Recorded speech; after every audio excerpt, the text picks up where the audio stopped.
A continuación, vamos a comenzar la tarde con un tema que últimamente está bastante de moda, pero que hay personas que llevan trabajándolo muchísimo tiempo, y es el caso de Asunción Gómez Pérez, que nos acompaña aquí esta tarde.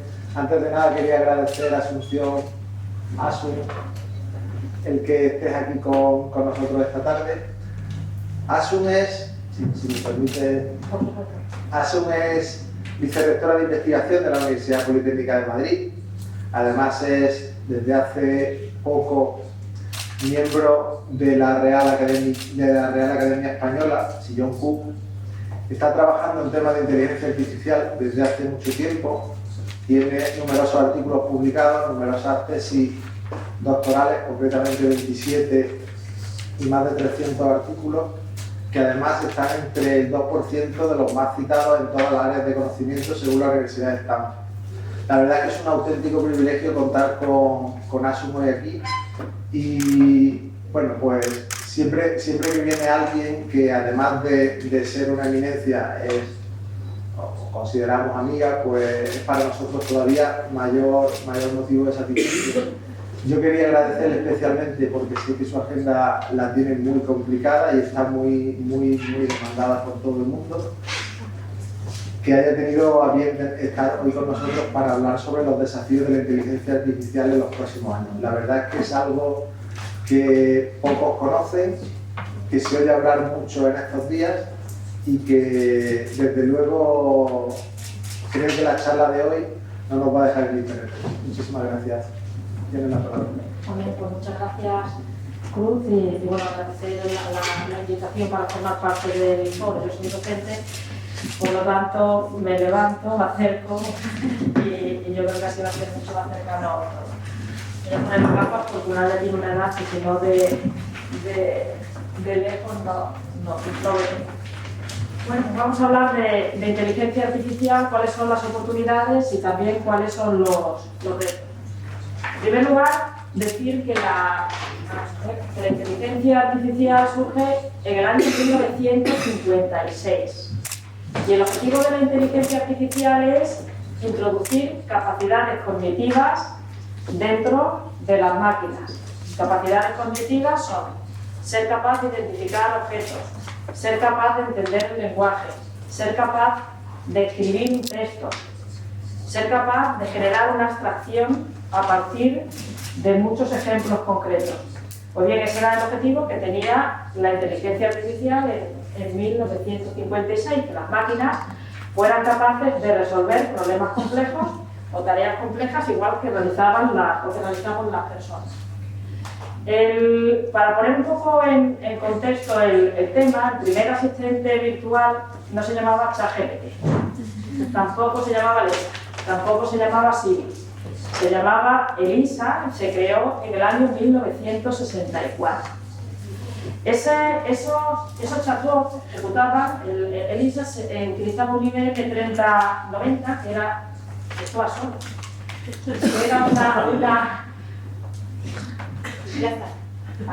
que era una máquina que realizaba aproximadamente unos 100.000 operaciones por segundo y tenía una RAM de 32K, eso es poquísimo.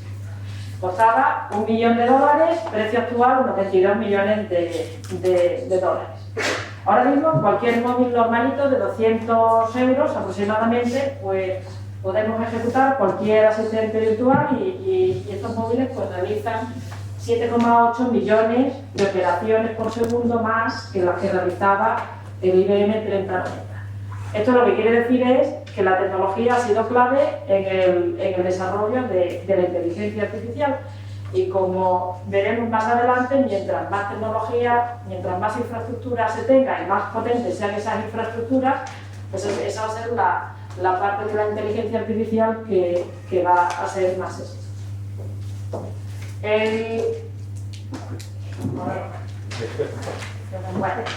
De aquella definición de crear máquinas con capacidades cognitivas se pasa a esta definición en el año, hay muchas definiciones intermedias, pero se pasa a esta definición del año 2019 que proporciona la Comisión Europea.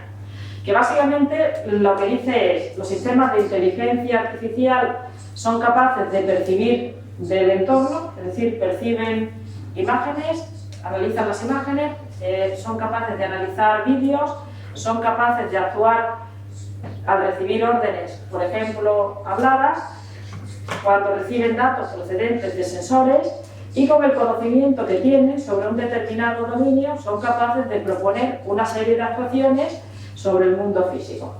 Pensemos que tenemos a lo mejor un dron que tiene que fumigar un determinado campo, sabe cuál es la siembra, percibe la imagen, el color que tiene la siembra, sabe cuál es el contorno del campo que tiene que fumigar y en base a las imágenes que ha tomado el modelo decide fumigar con este o con otro producto.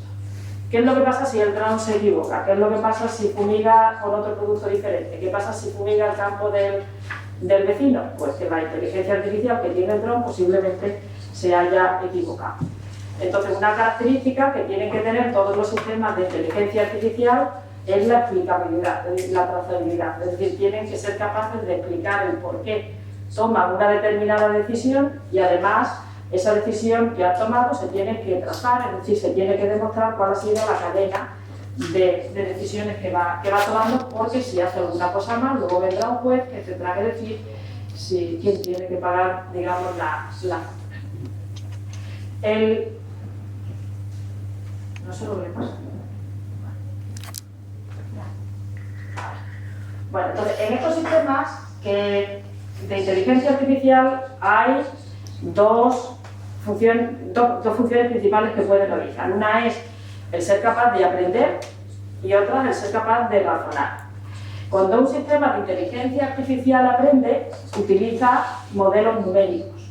Cuando un sistema de inteligencia artificial razona, utiliza palabras y utiliza modelos lógicos. Y eso ha llevado a que actualmente hablemos de que existen muchos tipos de inteligencias artificiales, muchas inteligencias artificiales específicas que están entrenadas en resolver problemas concretos. Dado una imagen de una ecografía o de una radiografía, pues ser capaz de detectar cuál es la enfermedad que puede tener, por ejemplo, el paciente, ¿vale? O dada una imagen de la siembra, ser capaz de detectar cuál es la concentración del producto con el que tienen que fumigar. Y luego hay una inteligencia artificial general, que sería aquella que podría resolver cualquier problema que se le plantease. Entonces, mediante la agregación de muchas inteligencias artificiales específicas, se llegaría en algún momento a esa superinteligencia o a la inteligencia artificial global.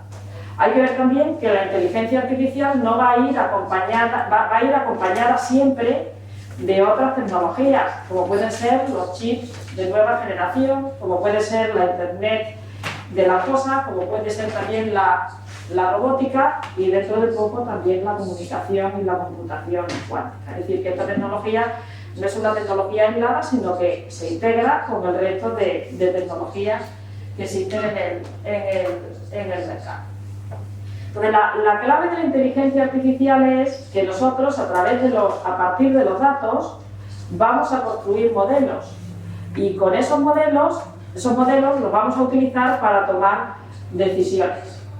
Es decir, esto de aquí se llama la pirámide de conocimientos y es el proceso que se sigue o que podemos seguir para llegar a la toma de decisión. Uno puede tener, por ejemplo, muchos datos de semáforos, que serían los datos. Luego, a continuación, tenemos la información, que son todos los metadatos que van asociados al dato. Yo puedo decir que un semáforo está en rojo, la intersección entre la calle Alcalá con el Paseo del Prado, hoy a las 3 del mediodía. ¿Vale? Y mediante el análisis de esos datos y de esa información, la inteligencia artificial obtiene una serie de modelos, obtiene una serie de patrones que dice porque en Madrid, en intersección de esas dos calles, siempre se pone en rojo y el semáforo está 2 minutos en rojo, lo cual provoca muchos ataques. Pero ¿qué es lo que hace la inteligencia artificial? Analizar el pasado, qué es lo que ha ocurrido en el pasado, para proponer actuaciones en el futuro, ¿vale? Y eso lo que hace es que el sistema tome una decisión y que esa decisión cambie el mundo físico y vuelva a ser de nuevo entrada, proporcionando más datos, etc. ¿Qué es lo que hacen los modelos del lenguaje? Analizar los textos que se han escrito en el pasado para generar textos nuevos cada vez que nosotros, por ejemplo, le preguntamos al ChatGPT. Entonces, es importante que veamos que los datos que tenemos no significan realmente nada, sino van acompañados de un conjunto de metadatos que son los que van a contextualizar y a dar valor al dato. Si yo digo que la temperatura, o sea, yo digo ¿qué significa 37 grados? Pues 37 grados puede ser la temperatura corporal, la temperatura exterior, la temperatura que tengamos en un laboratorio de química, o 37 grados puede ser un ángulo en ingeniería. Entonces, para que un dato que va a utilizar posteriormente la inteligencia artificial tenga sentido, necesita ir acompañado de una serie de metadatos, como es, por ejemplo, la procedencia, quién me ha dado el dato, los temas de privacidad, el idioma en el que puedo tener algún dato adicional, con qué dispositivo he medido el dato, toda la parte de geolocalización. Y todos estos metadatos van a ir recogiéndose a medida que nosotros vamos interactuando, por ejemplo, con distintas aplicaciones que tenemos a lo mejor instaladas en el móvil. Con esos datos, la inteligencia artificial construye modelos. Y en inteligencia artificial tenemos dos tipos de técnicas. Una es las técnicas simbólicas, que son las que utilizan palabras, y las técnicas subsimbólicas, que son las que utilizan modelos matemáticos. Esta transparencia es fundamental. Con la inteligencia artificial simbólica, si yo quiero describir qué es una manzana, lo que hago es decir que procede de un fruto, que es de color rojo, que tiene un determinado diámetro, que es comestible, ¿vale? Pero si yo quisiera crear un modelo subsimbólico o numérico asociado a la descripción de la manzana, tendría pues miles de manzanas, las analizo con una serie de programas y el programa crea un modelo como el que está aquí en la figura en verde, donde identifico una serie de características y le voy asignando una serie de números.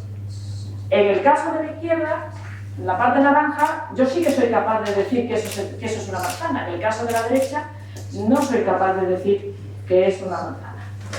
Entonces eso es importantísimo y crucial en la inteligencia artificial que tenemos ahora, que se basa principalmente en modelos que son numéricos, ¿vale?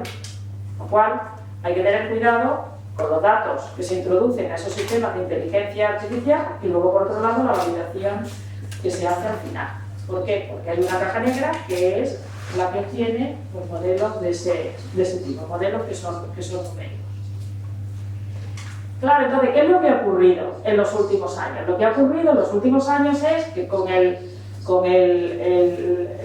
boom de todas las aplicaciones que tenemos instaladas en nuestros dispositivos, la gran cantidad de datos que están disponibles, todo el conocimiento que se vuelca en redes sociales, pues tenemos muchísimas imágenes, muchísimos textos y muchísimos programas, ¿vale? Entonces, a partir de los algoritmos de inteligencia artificial, lo que van a hacer es utilizar todas esas imágenes para generar nuevas imágenes o nuevos vídeos. Los algoritmos utilizan los textos para generar más textos, que es lo que hace el ChatGPT. Y los algoritmos utilizan los códigos de programación que se introducen en las forjas o en GitHub, por ejemplo, para generar programas, ¿vale? Y realmente durante todo el año 2022 pues han surgido una gran cantidad de programas de inteligencia artificial que escriben programas de ordenador, generan esas imágenes, generan los vídeos, los grandes modelos del lenguaje. Eso es la transparencia, pues bueno, las tenéis disponibles, porque básicamente todas las empresas son americanas, DeepMind, OpenAI, Meta, Stability, Google, es decir, todo dominado por el mercado americano. ¿Por qué? Porque son las que tienen, en primer lugar, las infraestructuras más potentes, las que tienen mayor número de datos y las que realizan mayor número de inversiones. Entonces, por centrarnos simplemente en una de ellas, que es los grandes modelos del lenguaje que están tan de moda, pues lo que hacen los modelos del lenguaje es tener un atracón de textos. O sea, millones y millones de textos se introducen en este tipo de arquitecturas que tienen nombres muy divertidos como BERT, PAN, GPT, etc. Y a partir de esos modelos del lenguaje se construyen programas o sistemas que son capaces de mantener la conversación, hacer resúmenes de textos, entre otros. Entonces, lo que hacen estos modelos del lenguaje es toman un conjunto de textos, generan un modelo numérico, matemático, que tiene millones de parámetros, y cuando uno le hace una consulta a este tipo de sistemas, lo que hace es ejecutar esa función matemática y entonces el sistema va respondiendo. Es decir, a partir de palabras se genera un modelo numérico para volver a generar de nuevo palabras. Y por ese motivo, en ocasiones, muchas veces, el ChatGPT, por ejemplo, no contesta como debiera, es decir, se equivoca. Y eso es lo que los científicos han llamado que tiene alucinaciones, que ha sido el eufemismo utilizado para decir que se ha equivocado, ¿vale? Entonces, lo que hacen estos sistemas es que aquellas que son palabras muy utilizadas en ese tipo de textos tienen una probabilidad muy alta, y aquellas que se utilizan poco en los textos pues la van olvidando. De tal forma que cuando empieza a hablar y empieza a escribir, dice, pues detrás de esta palabra la siguiente más probable es esta otra. Por analogía, podéis pensar en el WhatsApp. El WhatsApp, cuando nosotros nos comunicamos con otra persona, el WhatsApp nos va proponiendo palabras. ¿Por qué? Porque ha estudiado la forma en la cual nosotros nos comunicamos. Sabe cuáles son las palabras más frecuentes. Sabe el contexto. Y entonces, bueno, pues los Large Language Models no es como lo del WhatsApp, pero digamos que serviría el ejemplo como analogía, ¿vale? Sabe cuál es la palabra que va a venir a continuación. Entonces, las técnicas con las que se han construido estos modelos del lenguaje son las redes neuronales profundas. Suelen tener aproximadamente unos 200 millones de parámetros, que es como si viéramos una fórmula muy grande con 200 millones de variables, pensando en términos numéricos. Y como decía, pues predice cuál es la siguiente palabra que va a ser utilizada. ¿Qué riesgo tienen estos modelos del lenguaje? Pues que si se nutren de textos correctos, el número de alucinaciones será menor. Pero si los textos con los que se nutre están sesgados, bien por temas de género, o porque tengan un lenguaje racista, o bien porque la normativa que se esté utilizando sea obsoleta, pues el sistema o el modelo de lenguaje va a generar información con un lenguaje tóxico, o con un lenguaje sexista, o con un lenguaje... ¿vale? Es decir, que el sistema lo que hace es aprender y repetir el modelo de lenguaje que se ha utilizado, el modelo que se ha utilizado para escribir los corpus con los cuales se alimenta, ¿vale? Entonces, es importante saber que cualquier cosa que se le pregunta va a quedar almacenado, con lo cual va a saber también un poquito de nuestras inquietudes. Va a existir numerosos problemas con la propiedad intelectual. De hecho, ya hay pues cierto tipo de escritores que tienen demandas abiertas porque no han respetado la propiedad intelectual de sus obras. El ChatGPT, como hemos dicho, estos modelos de lenguaje transforman en números para luego transformar en textos, con lo cual son incapaces de razonar con fechas, tampoco realizan cálculos matemáticos, ¿vale? Y evidentemente, si tienen información que es obsoleta, porque se para en el año 2021, 2022, con lo nuevo que ha ocurrido, no no va a ser capaz de captar. Por ejemplo, si un ChatGPT o un modelo de lenguaje entrenado con temas de legislación, pues podrá aconsejar sobre qué ha ocurrido en el pasado con las sentencias, pero si sale una nueva ley y a continuación empieza con las sentencias, pues hasta que no haya un corpus de conocimiento lo suficientemente elevado no va a ser capaz de responder de forma precisa. Entonces, bueno, lo importante es que si los textos con los que se nutre están bien formados, las respuestas se supone que estarán un poco. La cuestión es que como estos modelos de inteligencia artificial cada vez entrenan mejor a los programas con los datos que todos y cada uno de nosotros les vamos proporcionando, pues cada vez va a generar también mayor adición en los usuarios de estas aplicaciones.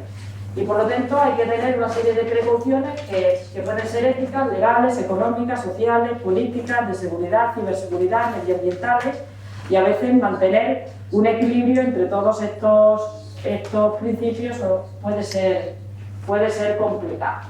Y en ese sentido, pues Europa está con la primera regulación de inteligencia artificial. Hemos dicho que se nutre de datos la inteligencia artificial, y hay datos que nosotros proporcionamos sin darnos cuenta. Los datos, perdón, vamos a ver. Hay que tomarlo. Bueno, datos personales fuera de casa los tenemos todos en los móviles y los pasos que andamos y vete a saber dónde se almacena. Datos personales de dentro de casa, como por ejemplo el consumo eléctrico, ahora ponemos la lavadora, cuántos hornos tenemos. Es muy cómodo pues, el tema del reconocimiento facial, pero ¿dónde está el límite entre que se nos vayan abriendo las puertas en el aeropuerto o tener que aguantar el sistema antiguo de tantas horas?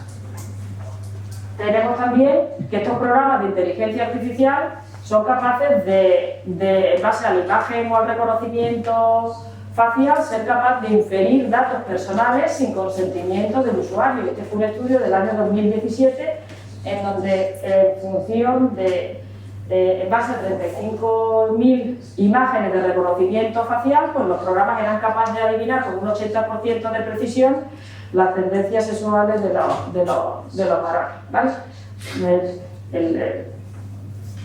Y de las mujeres también.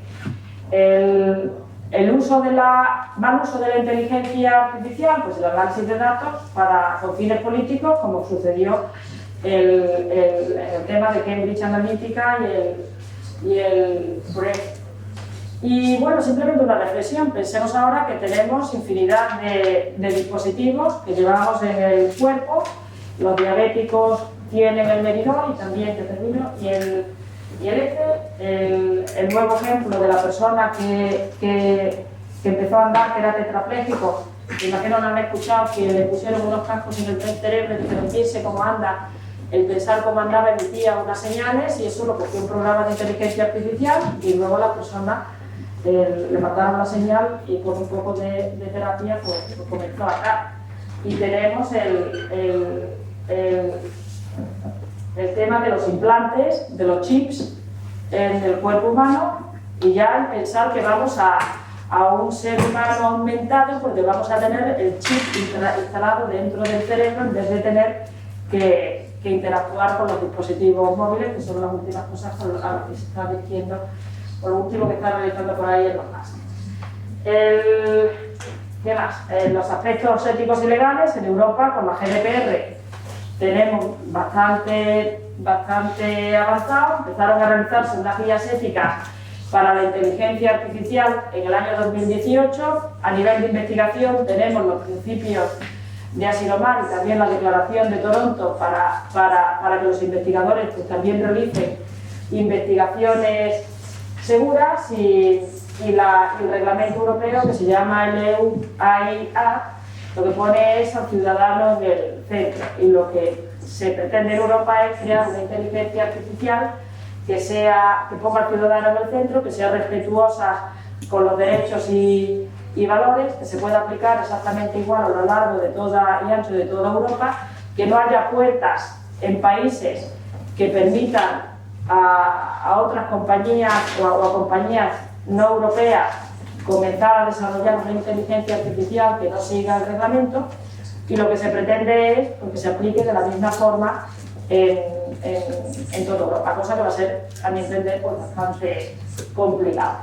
El reglamento no prohíbe, sino que ha identificado una serie de riesgos o aplicaciones clasificadas en función del riesgo que pueden tener. Realmente el riesgo, a mi entender, no está en la tecnología, sino en los usos que se puede hacer de esa tecnología, y evidentemente pues el reglamento también propone el hecho de que se respeten otro tipo de leyes y legislaciones, como puede ser la propiedad intelectual, la reutilización y compartición de datos, y evidentemente la propiedad intelectual que tiene, por ejemplo, todas las obras, tanto los textos, etc.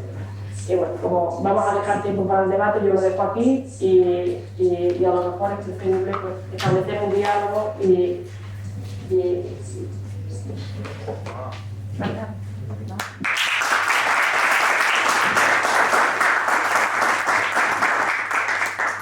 Muchísimas gracias, Asun. Vamos a dejar tiempo para el debate. Tenemos hasta las 5 porque Asun tiene que coger un avión.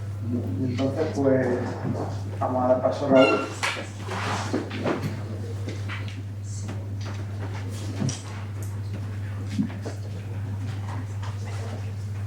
Muchas gracias. Soy Raúl Torres de México, soy diputado de México. Tengo muchas dudas, pero van a tener muchas preguntas, pero me voy a concretar en dos principales. Nosotros tenemos que entrar a un tema de legislación de la inteligencia artificial. En el caso en particular de la Ciudad de México, somos la gran capital, es donde más datos se están recopilando, donde tenemos una cobertura de Wi-Fi público, etcétera, donde tenemos una población de más de 8 millones de residentes y 25 de población en tránsito, con todos los sectores económicos que nutren de información, etcétera, y con un bono demográfico muy afín a tener el móvil y tener toda la información. Dentro de los cuidados que veía anotados en la presentación, ¿cuál sería el principal riesgo que usted como experta nos puede decir? Esto sí hay que limitarlo, porque dentro de los riesgos hay niveles de riesgo, ¿no? Así lo quiero entender. Donde hay riesgos tolerables, pero hay también cosas que hay que proteger y prácticamente hasta prohibir, porque me estaban explicando algunos que empiezan a identificar esto bien en México, de todo lo que hay como en la Deep Web, que también con la inteligencia artificial se puede abrir para los malos, y que uno, como no lo entiende, y somos legisladores muchas veces, y esto es el futuro, tenemos que hacer leyes para el futuro, pero ya pasan hoy.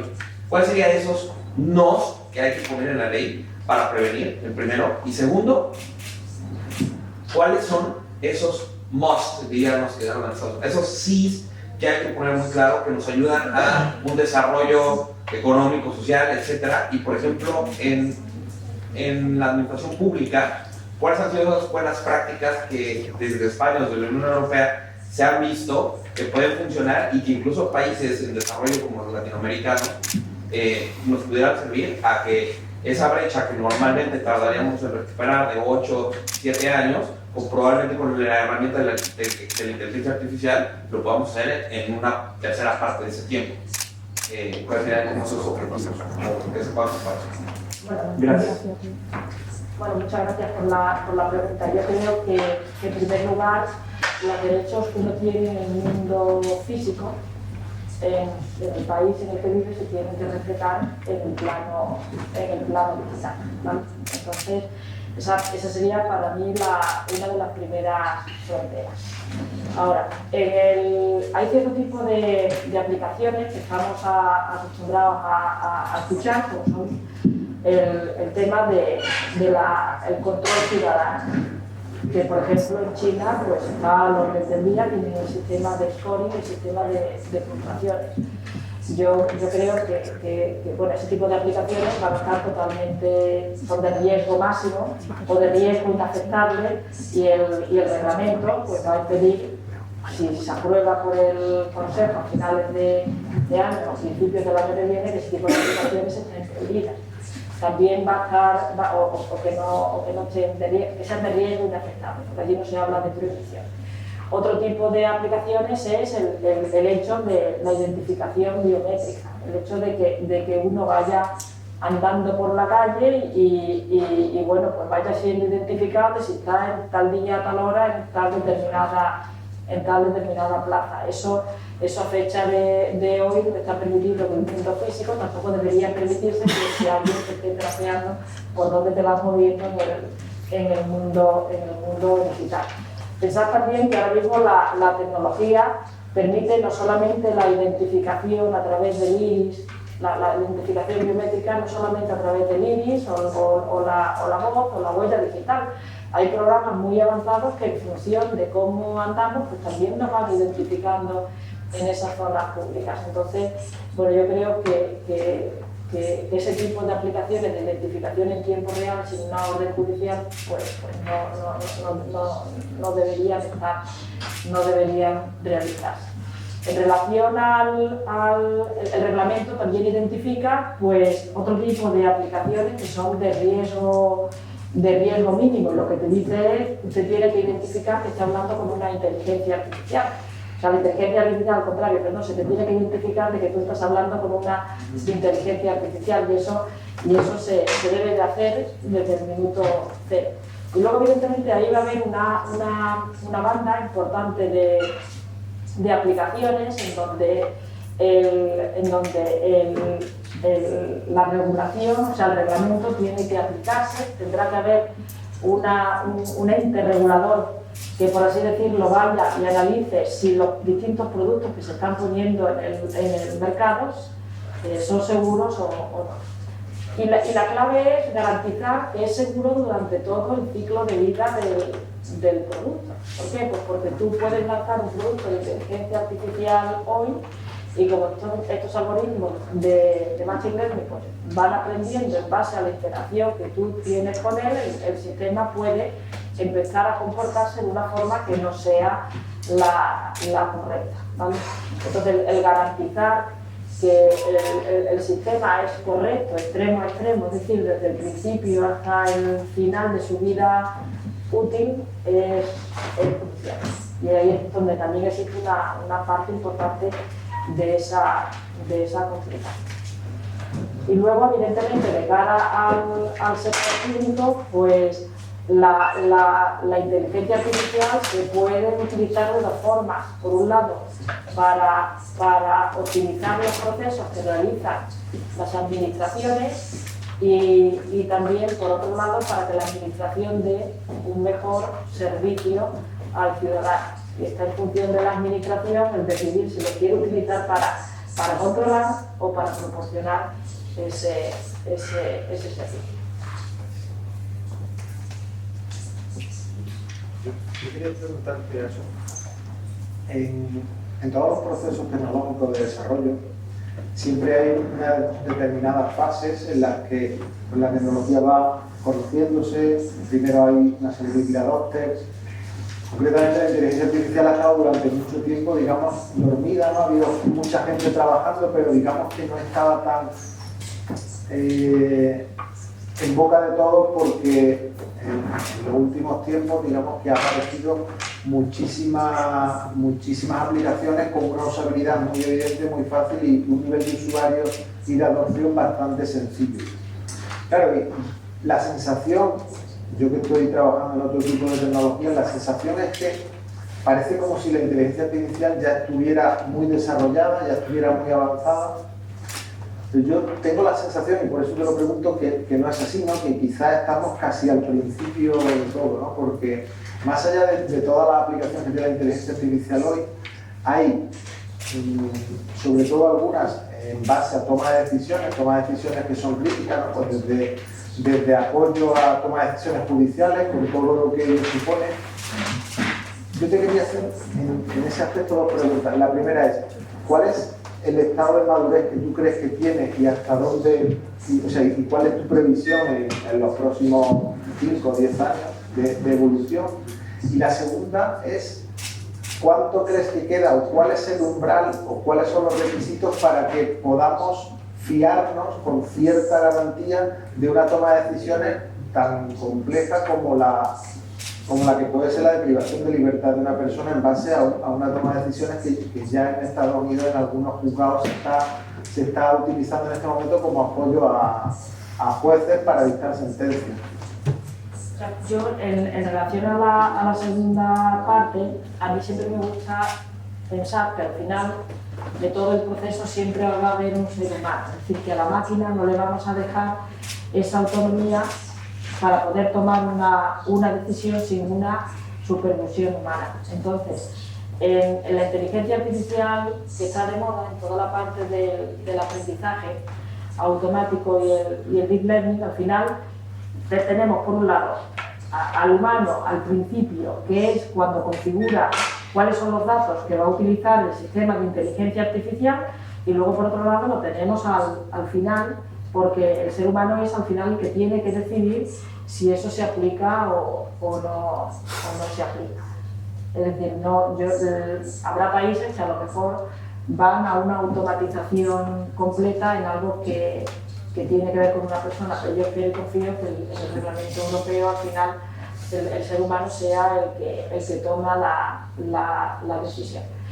Y relacionado con la primera parte de cómo va a evolucionar y hasta dónde vamos a llegar, pues todo va a depender de los datos que tengamos y sobre todo de la carga computacional y de las infraestructuras que tengan las grandes empresas tecnológicas. O sea, por poner un ejemplo, en el tema de las deepfakes, pues tenemos por un lado una serie de algoritmos que generan las imágenes falsas y luego vamos a tener por otro lado otros algoritmos que son los que van a detectar que la imagen es falsa. Bien, y esos datos del que ha detectado que la imagen es falsa lo utiliza el algoritmo que genera las imágenes falsas para generar imágenes de mayor calidad. Entonces al final están compitiendo uno que hace de malo y otro que hace de bueno, y al final el que ganará será el que tenga las infraestructuras hardware más potentes, porque es el que va a proporcionar el algoritmo más eficiente. Por otro lado, también aquí hay otro tema importante, y es el riesgo que tienen también las empresas, que son las empresas también lo valoran cuando lanzan un producto de inteligencia artificial al mercado. O sea, no sé si se han preguntado el por qué OpenAI lanzó el ChatGPT y por qué Microsoft, no teniendo tecnología, no lo sacó a continuación. Pues porque Microsoft tenía mucho que perder, mientras que OpenAI no lo tenía. Si nos retrotraemos al pasado, al año 2016-2017, tenemos el chatbot Tai, que era de Microsoft y que se tuvo que retirar del mercado en un periodo de 2 días porque empezó a tener una conducta poco recomendable. Pero claro, Microsoft no se podía permitir y hubo pocos de que sacara el segundo producto al mercado que fallara tan estrepitosamente. Entonces, yo creo que el riesgo reputacional es importante y que las empresas que utilizan inteligencia artificial, al menos en Europa, pues intentarán, espero y confío, pues, aplicar el reglamento, porque al final, si el producto cae, pues a lo mejor supone el fin final del reglamento. ¿Tú consideras que el transhumanismo no está...? Bueno, el transhumanismo puede ser que de alguna forma sí, pero yo no lo veo tan inmediato.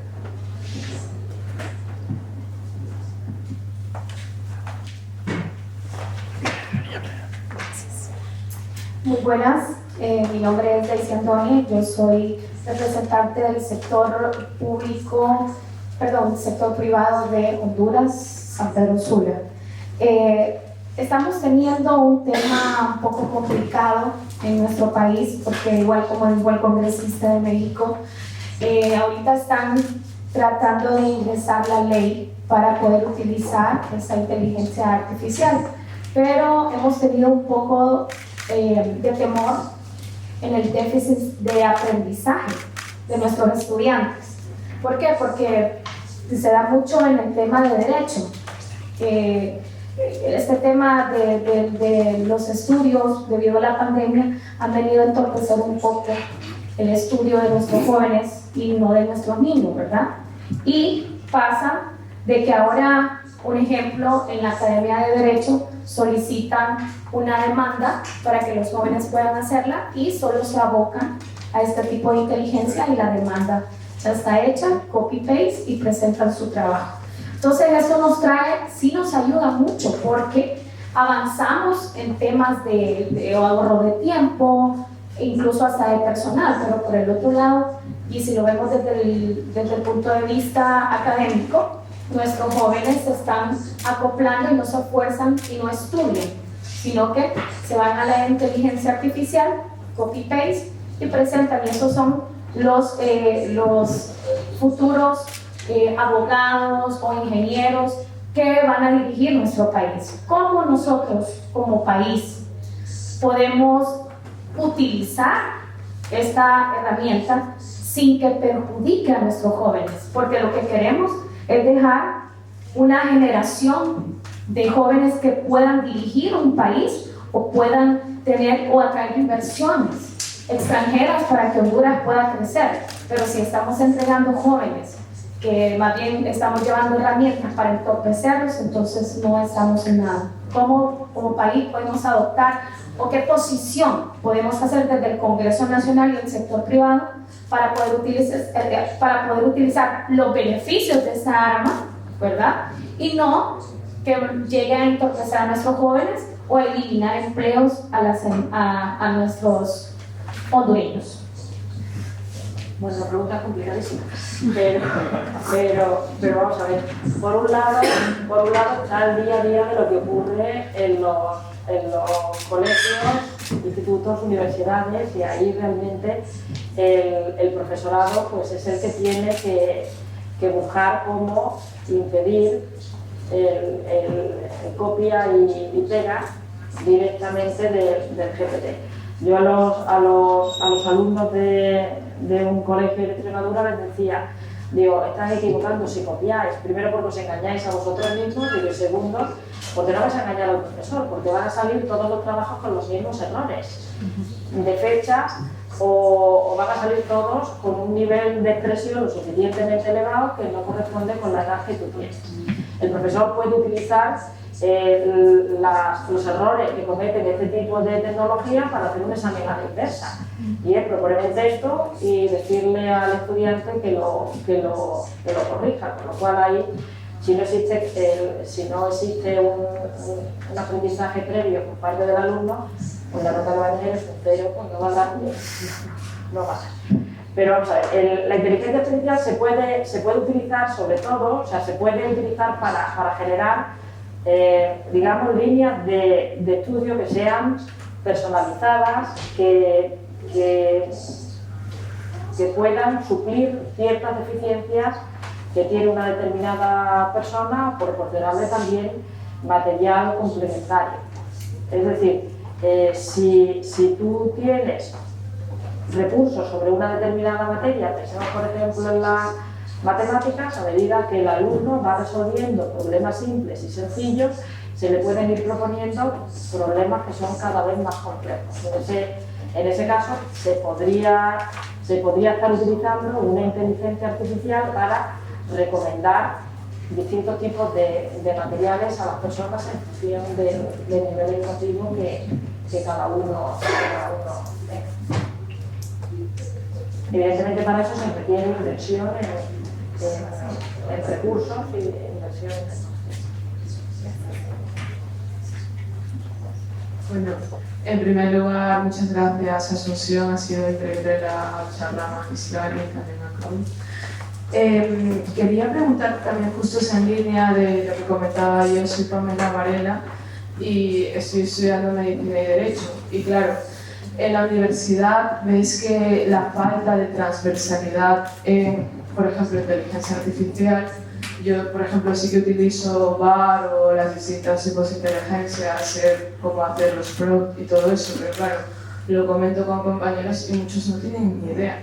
Y al final es algo que está necesitando el mercado y que al final te lo piden. Entonces, no sé si igual debería hacer una habilidad transversal y se debería de trabajar desde de una forma pues eso, más multidisciplinar que algo solo si es informático y tal, porque al final la programación o tener habilidades de este estilo te ayuda mucho en tu día a día y al final es una aliada más porque la educación, o sea, con la inteligencia artificial se potencia y se puede personalizar, se puede hacer gamificación, se pueden hacer muchísimas cosas. ¿Y cómo crees que desde la universidad se puede potenciar su uso responsable? Porque al final muchos trabajos, muchas cosas se les puede aportar muchísimo más que igual restringiendo el uso, porque al final se va a seguir usando de una forma u otra. Entonces, como cambiar ese paradigma para que todos nos beneficiemos de alguna forma. Y también si crees que se va a llegar al punto, eso ya te lo digo como igual sociedad civil, porque por ejemplo cuando empiezas a hacer algo, fundar una asociación, fundar cualquier ONG, porque dirijo una que se llama Cooperamundo, y claro, ves que toda la parte burocrática y tal, si se podría automatizar de mejor forma, digitalizar y que todo sea mucho más sencillo, pues eso nos ahorraría un montón de tiempo a todos. Entonces, si desde el sector público, la administración, de verdad se van a poner las pilas en que todo pase. Es cierto que la Secretaría de Digitalización está haciendo un gran trabajo, que hay un consejo asesor joven y que están sacando muchas iniciativas, pero ¿cómo crees que desde nuestro papel de sociedad civil podríamos hacer más por colaborar en esta cooperación digital para pues, reducir brechas y seguir haciendo o mejorando las cosas? Bueno, vamos a ver. La formación en inteligencia artificial se tiene que hacer a varios niveles también. Por un lado, hay que enseñar a las personas que están en los colegios y en los institutos para que ellos sean capaces de formar a unos nativos digitales que además están con una tecnología que es muy potente. Es decir, uno antes de empezar a conducir una motocicleta, si es menor de edad, pues tiene que tener un carnet. Pues aquí habría que enseñar en los colegios a edades muy tempranas y la importancia de los datos que aportan y a redes sociales y la importancia de ser prudentes en esos datos que están aportando. Luego, por otro lado, a nivel universitario, tenemos evidentemente que hay grados especializados en inteligencia artificial, normalmente adscritos a las escuelas de informática, pero ya empieza a existir la tendencia de incluir inteligencia artificial como una asignatura horizontal en planes de estudio que pueden estar relacionados, como bien dice, o con medicina, con derecho, con farmacia, con otras áreas de ingeniería, porque al final es una tecnología que está en el mercado. Luego, por otro lado, tienes el hecho de cómo reconviertes a personas que han sido formadas en otra época, pero que tienen que acostumbrarse a trabajar con nuevas herramientas. En ese sentido, la formación continua de esas personas es importante. Siempre se dice que la inteligencia artificial, que las ha apuntado en la pregunta, va a quitar o puede quitar cierto tipo de puestos de trabajo. Pues evidentemente habrá algunos que desaparecerán.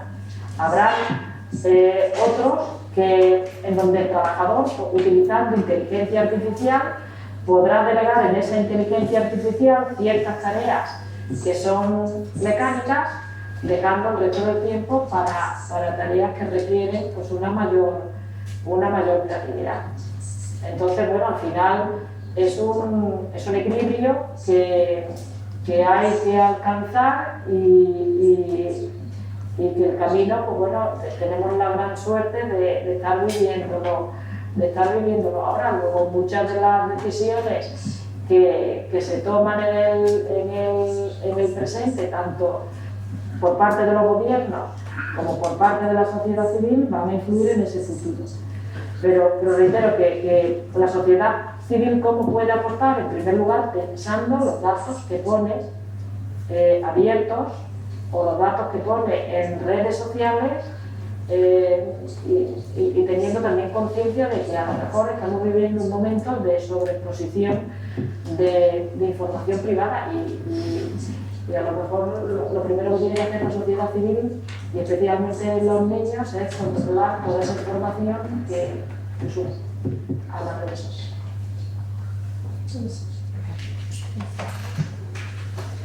Como son ya las 5 de la tarde y no queremos que Asun pierda el vuelo, agradecerte de nuevo. Esta mañana nos decía la concejala de Santander que nos sintiéramos como en casa en esta ciudad, ¿no?